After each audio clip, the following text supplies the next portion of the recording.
तो दोस्तों स्वागत है आपका मेरे YouTube चैनल स्टडी फॉर खाकी पर। जैसा कि आप थंबनेल देखकर समझ ही चुके हैं, हम बात कर रहे हैं समास की। ये मेरी किताब है जो मैंने पढ़ी है 18/5/2015। ये किताब मैंने इतनी बार पढ़ दी है, आप निशान जो लग रहे हैं उसी से देख सकते हैं कि ये किताब कितनी बार टोटल पढ़ दी है आज तक। तो उसी में एक चैप्टर है ये समास। यूपी पुलिस कांस्टेबल में दोस्तों 1 या 2 क्वेश्चन इसमें से आते ही आते हैं, कन्फर्म है 100%। और ये टॉपिक हम 5 मिनट में ख़त्म करेंगे। और उस 5 मिनट में मैं आपको वादा करता हूँ कि समास का कोई भी क्वेश्चन यूपी पुलिस कांस्टेबल परीक्षा का ना रहेगा, ये गारंटी है। ना इससे बाहर आज तक आया है ना आएगा। तो दोस्तों समास के बारे में जानने से पहले आप जान लीजिए समास किसे कहते हैं। समास जो है अनेक पदों से मिलकर जब एक नया पद बनाया जाता है तो उसे समास कहते हैं। परिभाषा आपको केवल सुननी है, लिखनी कहीं नहीं है। ये समास का प्रमुख लक्ष्य है। समास के 6 भेद हैं: द्वंद्व समास, द्विगु समास, तत्पुरुष समास और कर्मधारय समास, अव्ययी भाव समास और बहुव्रीहि समास। तो सबसे पहले हम द्वंद्व समास को देखते हैं। द्वंद्व समास आपके सामने ये रहा। इसकी ट्रिक क्या है? दोनों पद प्रधान होते हैं, इस चीज़ को आप छोड़ो, दोनों पद मैन हैं। ट्रिक है बीच में और या ये चिन्ह का लोप होगा। जब आप करेंगे तो ये चिन्ह जरूर होगा उसमें, तो आप ध्यान रखना जहाँ ये चिन्ह हो वहाँ द्वंद्व समास है। कौन सा समास है? द्वंद्व समास। जैसे माता और पिता, तो ये रहा चिन्ह, और चिन्ह होगा या होगा, माता और पिता। अगर आप इसको जब पढ़ेंगे तो अपने दिमाग में सोचना माता और पिता, लेकिन इसमें लिखने में ये माता पिता लिखा जाएगा। राम कृष्ण, अन्न जल, देश विदेश, पाप पुण्य, नौन तेल, नौन तेल ध्यान रखना, नौन या तेल, थोड़ा बहुत या तो थोड़ा या बहुत, सुख दुख, सुख दुख, आजकल, इन सब में कौन सा समास है? द्वंद्व समास। ठीक है। दूसरा समास है दोस्तों द्विगु समास। द्विगु समास देखो, आप द्यू को समझो। द्यू क्या है? जब आप संस्कृत में गिनती सीखेंगे तो वहाँ होते हैं 1 द्वि त्रि चतुर पंच षष्ठ। तो 2 के लिए क्या होता है? द्यू। तो जहाँ सबसे पहले संख्या आए, पहले क्या आए? संख्या आए, समूह का बोध हो, तो वहाँ क्या होता है? संख्या आए, समूह का बोध हो, तो वहाँ द्विगु समास होता है, और कुछ नहीं है। और क्या होगी? और समूह का बोध हो रहा होगा। जैसे त्रिफला, तो त्रि आ रही है कि नहीं? 3 फल है। नवग्रह, त्रिभुवन, त्रिकाल, चवन्नी, एकांकी, एक तरफा, इकलौता, त्रिपाठी, तिमाही, त्रिमूर्ति, चतुर्भुज, पंचरात्र, चौकड़ी, इन सब में क्या है? इन सब में क्या है? द्विगु समास है। नवरत्न, नवरत्न में कौन सा समास है? 9 रत्नों का समूह, तो कौन सा है? द्विगु समास। सप्तद्वीप, 7 द्वीपों का समूह। त्रिभुवन, 3 भुवनों का समूह। सतमंजिल, 7 मंजिलों का समूह। तो दोस्तों वहाँ होता है द्विगु समास। तो 2 समास आपके खत्म हो गए, द्वंद्व समास और द्विगु समास। अगला जो है वो है तत्पुरुष समास। इसमें सबसे ज़्यादा कन्फ्यूजन बच्चों को होता है। तत्पुरुष समास। तत्पुरुष समास के भी 6 भेद हैं। आप इसमें ध्यान रखिए, कारक चिन्ह का लोप होता है, मतलब कारक चिन्ह इसमें होता नहीं है। कारक चिन्ह गायब हो जाता है जब हम इसको देखते हैं। तो कारक चिन्ह कितने? कर्म, जैसे कर्ता ने कर्म को करण से, संप्रदान के लिए, अपादान से अलग होने के लिए, संबंध, काकीरे, रारीरे, अधिकरण, मैं पे, पर, संबोधन, हे ओरे। तो ये 8 होते हैं। 8 में से सबसे पहला कर्ता ने और संबोधन, हे ओ अरे को छोड़ के जो बीच के 6 हैं उन्हीं के नाम पे तत्पुरुष समाज बना हुआ है। तो तत्पुरुष समाज में क्या है? तत्पुरुष समास जैसे कर्म को, इसमें क्या होगा? को का लोप हो रहा होगा, को गायब हो रहा है। जैसे मतदाता, मतदाता मतलब मत को देने वाला। ठीक है। तो तत्पुरुष समाज कौन सा तत्पुरुष? कर्म तत्पुरुष समाज का उदाहरण है ये, कर्म तत्पुरुष। गिरह कट, गिरह को काटने वाला, गिरह को, तो को इसमें है नहीं, गिरह को काटने वाला, तो गिरह कट कहलाता, तो कर्म तत्पुरुष हो गया। ठीक है। कारक चिन्ह का लोप होगा। अब जैसे करण से, जन्मजात, जन्मजात का मतलब है जन्म से उत्पन्न, करण तत्पुरुष समास का उदाहरण है। तो ध्यान रखना इस चीज को। मुंह मांगा, मुंह से मांगा हुआ, करण तत्पुरुष। गुणहीन, गुणों से हीन, तो कौन सा समास होगा? करण तत्पुरुष। संप्रदान का मतलब के लिए।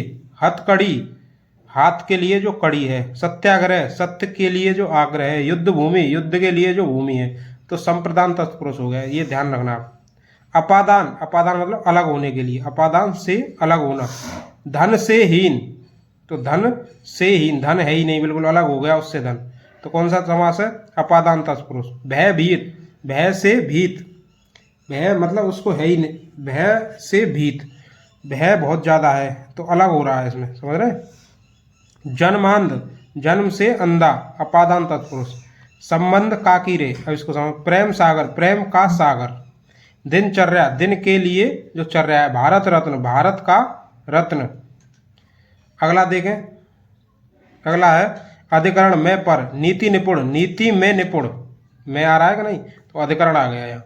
घोड़सवार, घोड़े पर जो सवार है, तो अधिकरण तत्पुरुष समास। आत्मविश्वास, आत्मा पर विश्वास, तो कौन सा हो गया?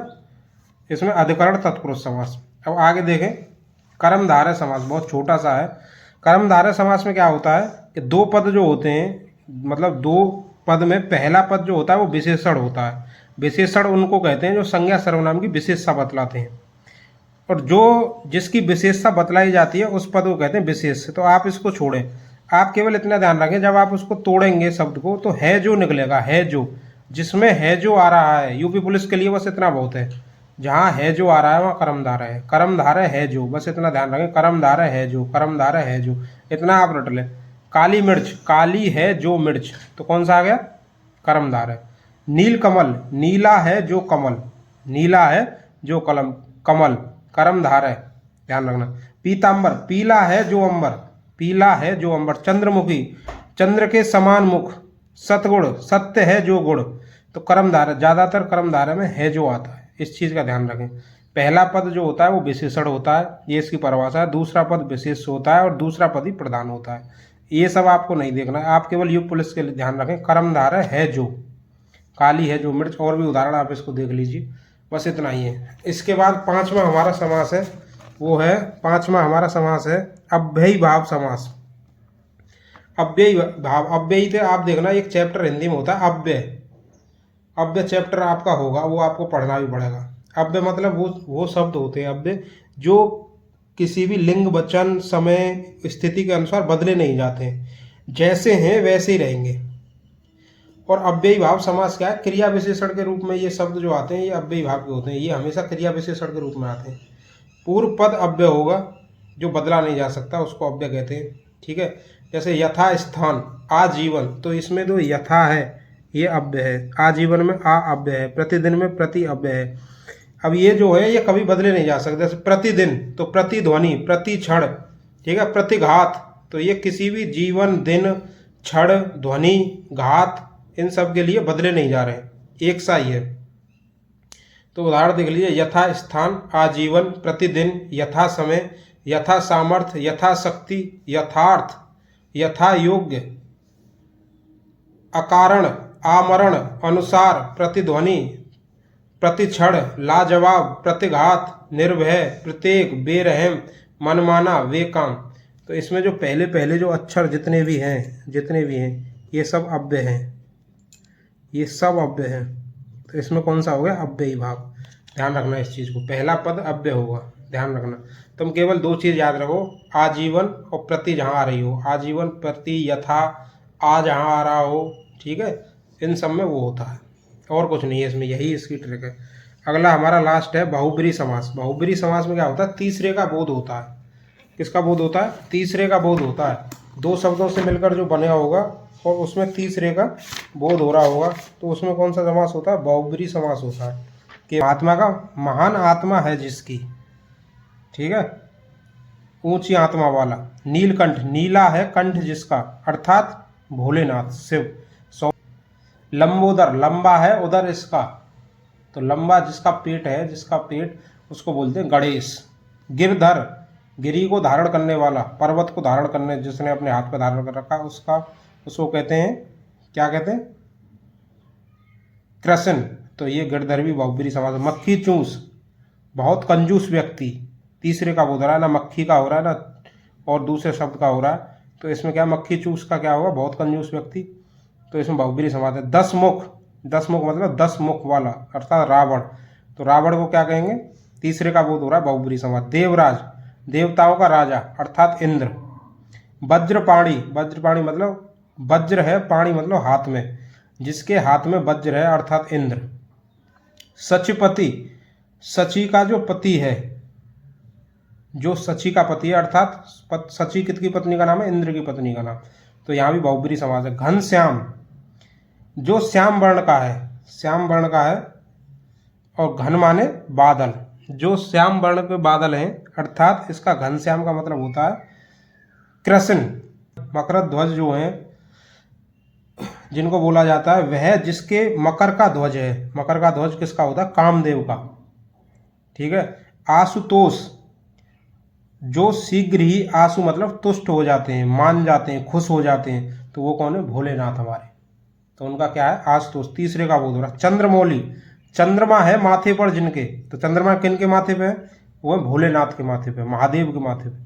तो बहुब्रीहि समास। वाग देवी, तो वाग देवी का मतलब है जो वाक, वाक से बना है वाग, तो वाक मतलब भाषा। तो भाषा की देवी कौन है? सरस्वती।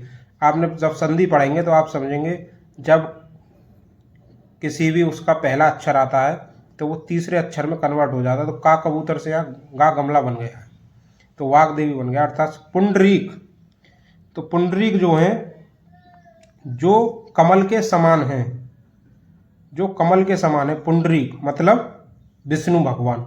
श्रीष, सा सीटी है ये, श्रीष का मतलब है जो श्री माने लक्ष्मी, और जब ई प्लस ई बनता है तो बड़ी ई की मात्रा लग जाती है, जो ईस हो जाएगा ये। श्री प्लस ईस मतलब जो लक्ष्मी के ईस हैं, लक्ष्मी के भगवान हैं, तो कौन है? विष्णु भगवान। धनंजय, धनंजय आप समझ रहे हैं, वह जो धन, पृथ्वी, भौतिक संपदा आदि को जीतता है अर्थात अर्जुन। 30 मार खा, 30 को मारकर खाने वाला अर्थात बहुत ज़्यादा सूरवीर। तो वहाँ भी क्या होगा? बहुब्रीहि समास होगा। तो दोस्तों यही जितने उदाहरण मैंने इस वीडियो में आपको समझाए हैं, इन्हीं उदाहरणों में से कोई ना कोई उदाहरण आपके यूपी पुलिस कांस्टेबल परीक्षा में आएगा। आप केवल इस वीडियो को बार बार देख लें, आपके समास खत्म है। जय हिंद दोस्तों, धन्यवाद।